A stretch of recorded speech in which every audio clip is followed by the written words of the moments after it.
بسم اللہ الرحمن الرحیم۔ میں سب سے پہلے صاحب الزمان کی بارگاہ میں تسلیت پیش کرتا ہوں۔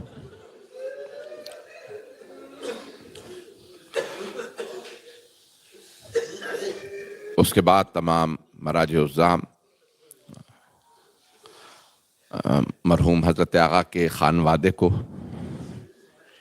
تسلیت پیش کرتا ہوں، تمام مومنین کو اور آپ کو تعزیت پیش کرتا ہوں۔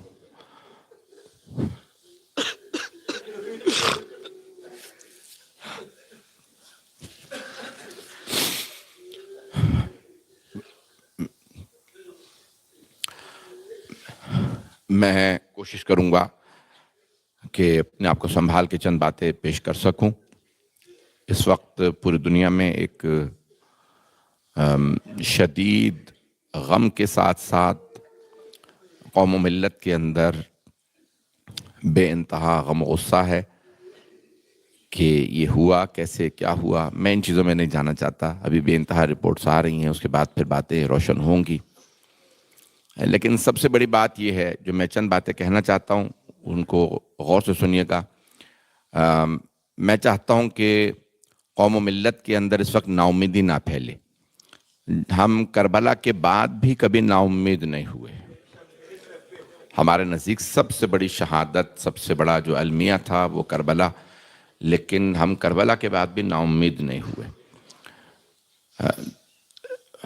افسوس اس بات کا ہے کہ جس طرح سے شہادت ہوئی، میں چند جملے کہنا چاہتا ہوں۔ روس کے صدر نے کہا کہ آپ یہاں آ جائیے، ایران کی فوج نے کہا کہ آپ تہران چھوڑ دیے، انہوں نے مشہور بھی کر دیا کہ وہ تہران سے چلے گئے ہیں تاکہ دشمن ان کو نشانہ نہ بنائے، لیکن وہ ایک ہی بات دہراتے رہے، ہم جن کے ماننے والے ہیں وہ میدان نہیں چھوڑتے۔ میں میدان میں رہوں گا، میدان سے نہیں جاؤں گا۔ آپ جانتے ہیں 86-87 برس کے سن میں وہ روزے سے تھے، اور روزے کی حالت میں 10 ماہ مبارک رمضان جناب خدیجہ کی وفات والے دن ان کی شہادت ہوئی۔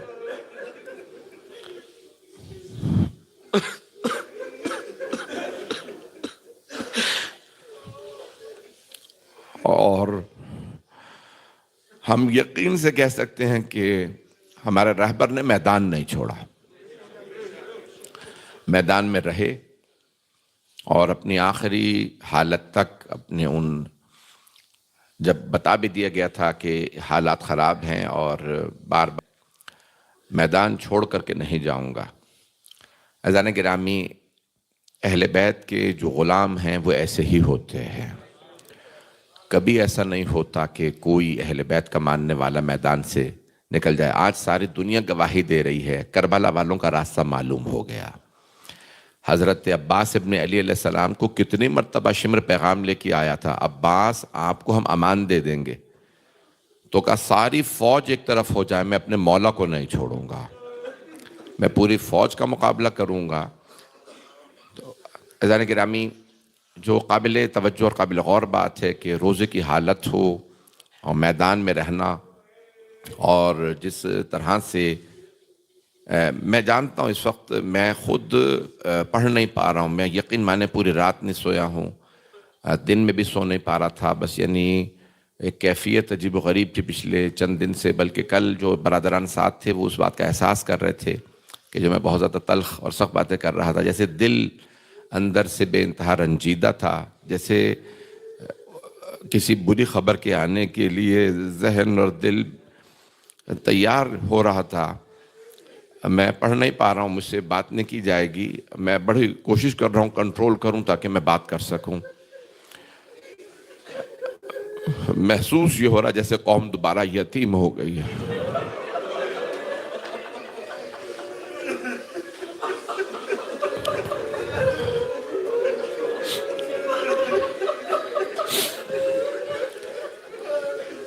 آپ جانتے ہیں جناب مسلم ابن عقیل کی جب شہادت ہوئی تھی تو مولا حسین بہت روئے تھے، اور جناب مسلم کا ساتھ دینے والے جناب ہانی ابن عروہ، آپ جانتے ہیں جناب ہانی جوان نہیں تھے، بزرگ تھے، ایک بوڑھے صحابی رسول تھے، بہت بزرگ تھے جناب ہانی ابن عروہ. انہیں صرف اس جرم میں مارا گیا کہ یہ مسلم کے ساتھ کھڑے ہیں.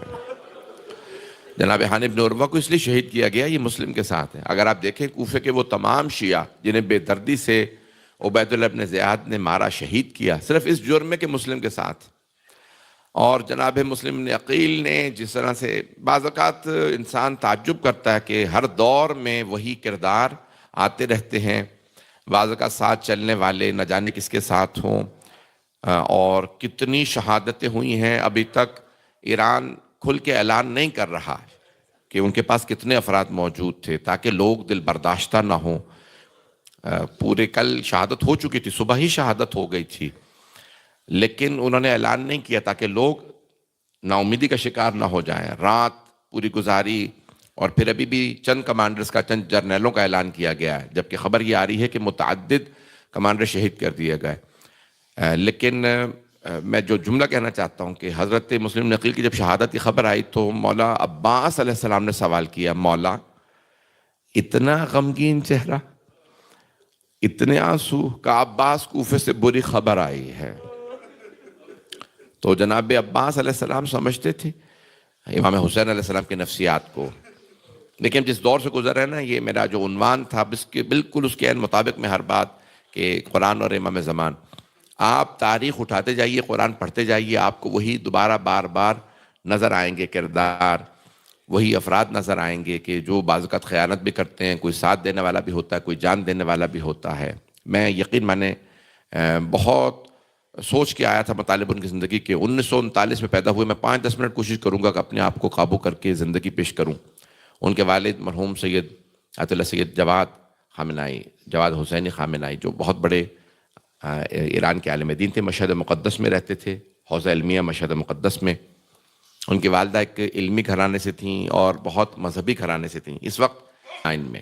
اس کے بعد پھر 60s میں، 67 میں، 1967 میں نجف اشرف گئے.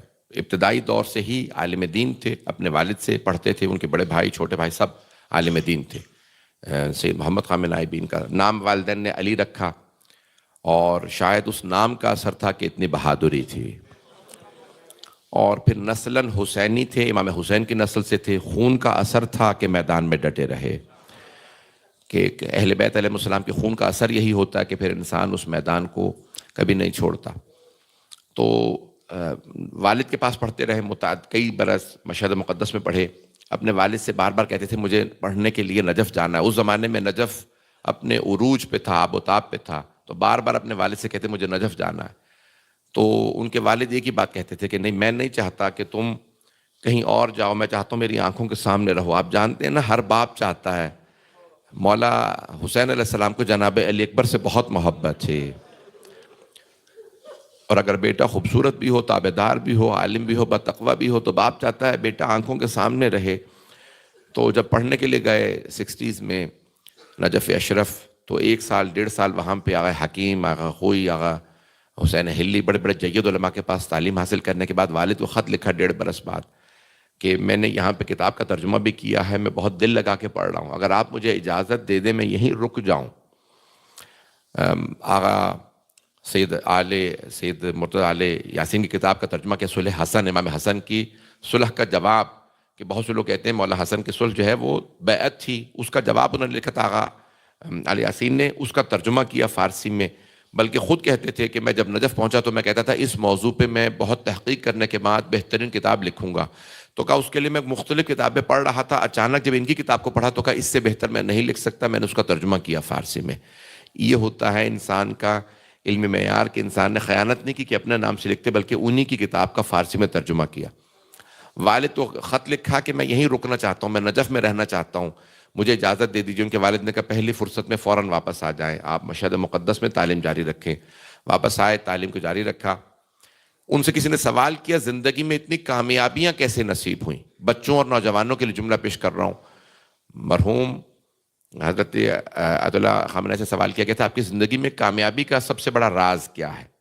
تو کہتے تھے کہ میں انقلاب سے پہلے بہت محنت سے پڑھتا تھا، سب کچھ کرتا تھا، اور آپ جانتے ہیں کہ ایران میں جو مدرس ہوتا ہے وہ خطیب نہیں ہوتا، جو خطیب ہوتا ہے مدرس نہیں ہوتا، جو امام جماعت ہو نماز پڑھائے وہ اور کوئی کام نہیں کرتا۔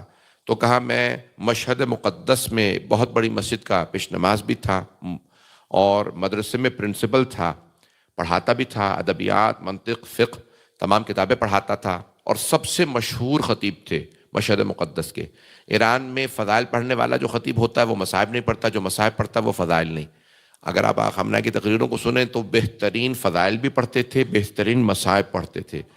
مشہد مقدس میں ان کے پاس فرصت نہیں ہوتی تھی، اکثر لوگ ان سے کہتے تھے کچھ نہ کریں، صرف 10 منٹ ہمارے یہاں مصائب پڑھتے ہیں۔ خامنہ کے لیے کہتے جب کھڑے ہو کے مصائب شروع کرتے تھے صرف کہتے تھے نا لا یوم کا یوم کا یا ابا عبداللہ، جب صرف کہتے تھے تو مجمع رونے لگتا تھا کہ کوئی دن ایسا نہیں جیسا حسین ابن علی کا عاشورے کا دن تھا۔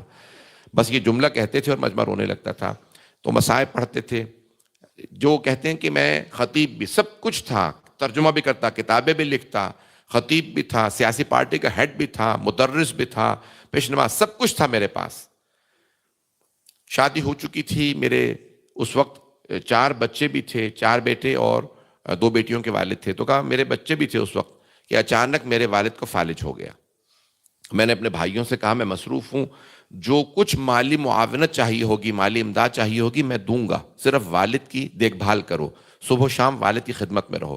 کہ بڑے بھائی نے انکار کر دیا، چھوٹے بھائی سے بات کی، انہوں نے بھی انکار کر دیا۔ تو میں نے پھر ایک مرتبہ اپنی مدیریت سے دستخط استعفیٰ دیا، ریزگنیشن لکھا، کہا آج کے بعد سے میں مدیریت نہیں کروں گا۔ پیش نمازی کو چھوڑ دیا، کہا 5 وقت کی نماز پڑھانے کے لیے میں نہیں آ سکتا، میرے والدین کو کب میری ضرورت پڑ جائے، میرے والد کو، میں نہیں آؤں گا۔ خطابت کو چھوڑ دیا، سیاسی پارٹی سے ریزائن کیا، کہا سب کچھ چھوڑ دیا۔ اپنی بیوی سے صرف ایک جملہ کہا، بچوں کی دیکھ بھال کرنا، میں اپنے والد کی دیکھ بھال میں لگا رہوں گا۔ کہتے ہیں 6 مہینے والد کی خدمت کرتا رہا، اچانک والدہ بھی بیمار ہو گئیں، کہا دونوں بستر پہ آ گئے، میں دن رات مسلسل والدین کی خدمت میں رہا۔ 4 سال میرے والد بستر پہ رہے، 5 سال میری والدہ۔ جب دونوں کا دنیا سے انتقال ہو کے رخصتی ہوئی تو میں نے اپنے آپ سے کہا خطابت ختم ہو گئی، سیاسی پارٹی سے میرا کردار ختم ہو گیا، امام جماعت کوئی اور بن گیا، میری تدریس، ترجمہ، تالیف سب کچھ ختم ہو گیا۔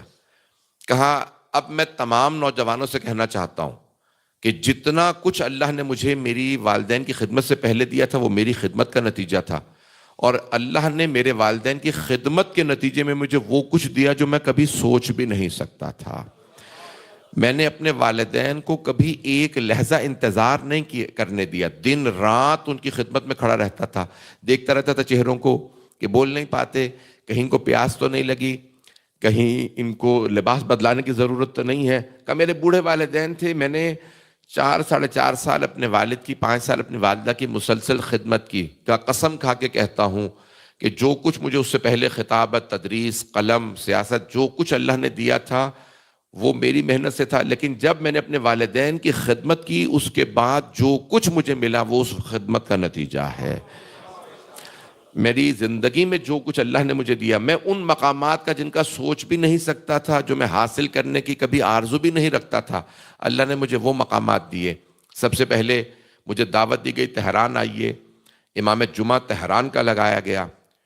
آپ جانتے ہیں کہ انہوں نے ان کو امام جمعہ تہران نصب کیا، کہا کہ میں نے جتنے بھی یہاں پہ جمعے کا خطبہ دینے والے اپوائنٹ کیے ہیں علماء، میں نام نہیں لیتا ان بزرگوں کے، اب ان میں سے کوئی بھی نہیں رہا، کہ ان میں سے کسی میں خطابت نہیں ہے، مجھے ایک خطیب چاہیے جو عالم بھی ہو، مجتہد بھی ہو، خطیب بھی ہو، اور تہران کا خطبہ دے سکے، جو ٹی وی پہ جائے اور لوگ اس کو سننے کے بعد میرے سیاسی افکار کو سمجھ سکیں۔ تو اس لیے میں نے آپ کا انتخاب کیا، ان کو اپوائنٹ کیا گیا، ان کو بنایا گیا۔ وہیں سے سیاسی پارٹی کے اندر دوبارہ واپس آئے، پھر ایک مرتبہ آغا رجائی کی شہادت، آغا باہنر کی شہادت ہوئی، وہیں پہ ان کو کہا کہ آپ الیکشن لڑیں، کہ نہیں میں سیاستدان نہیں ہوں، کہ نہیں آپ الیکشن لڑیں۔